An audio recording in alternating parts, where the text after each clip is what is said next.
Okay. Well, there's so many stories and stuff. It's be hard to tell in the short time when I'm being interviewed. But from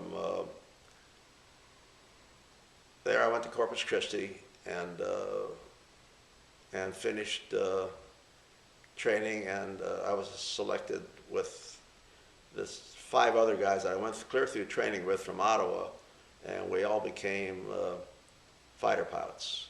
And they sent us to Vero Beach, Florida for fighter training. We flew a F-6F Hellcat. No, prior to that, they sent us to,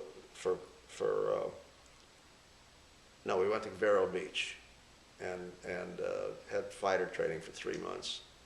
And then we went to Glenview, Illinois, and for carrier qualifications there were 2 converted tankers on Lake Michigan that they used for carrier qualifications with a smaller plane, not with a heavy fighter, because it was a small aircraft carrier, and we had to make 3 landings there. And at that time, more people got washed out because they couldn't make the landings. They couldn't make the carrier landings. It'd probably be pretty difficult if it fell into the water. It was difficult to make carrier landings, and some guys couldn't handle it. Then we went to join our squadron in Atlantic City, New Jersey. There was a new squadron being formed. We didn't know what ship we were going to be on then, but we went into what they call squadron training, and it became a fighter pilot in VF-10. And then they they broke up the squadron and made it VBF-10 and VF-10, and I became VBF-10, which were fighter bombers instead of just fighters.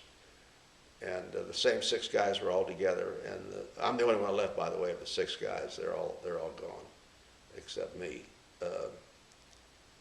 And from there we went to, I flew my plane, after vigorous training again, I flew my Corsair. Well, first we were there Christmas of '44, and the skipper said everybody could take their plane and go home if they wanted to. Well, I could make it probably nonstop from Groton, Connecticut to Kansas City. So I was ready to go, but the weather closed in. We couldn't leave Groton, so we stayed there, and then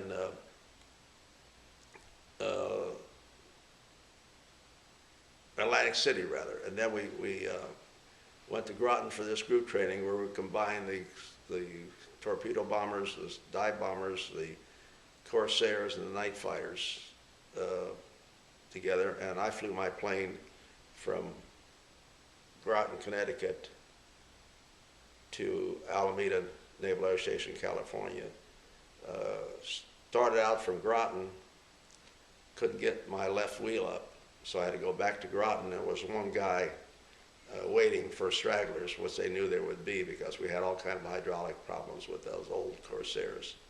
And the 2 of us started out together. By the time we got to California, there was, I think, 9 of us that picked up that were stranded for one reason. Of course, there was 13 of us. It was a one-day flight. It took us 9 days because wherever we stopped, we examined the local bars, and if there were good bars there, we stayed there another day. And finally, we got to Yuma, Arizona, and the admiral sent us some kind of message to get our butts. The ship was good and ready to leave San Francisco to get our butts there, so we left there from Yuma. We made it to Alameda. And you left the planes there in California. And you sailed from California on the... We sailed from California. No, the planes went on board ship. Yeah. Along with about 25 cases of booze.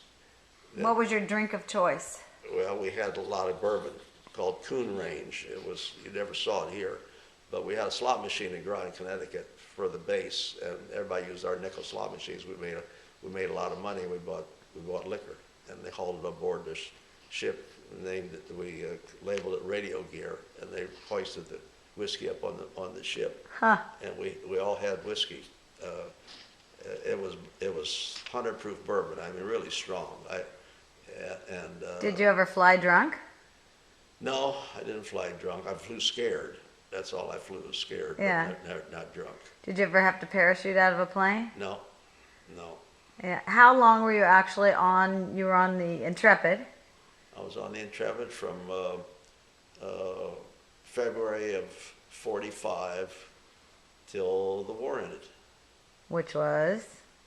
Well, the war ended on August 6, August 14th. The atomic bomb was dropped on August 6th, 1940, which happened to be my birthday. It was a good present.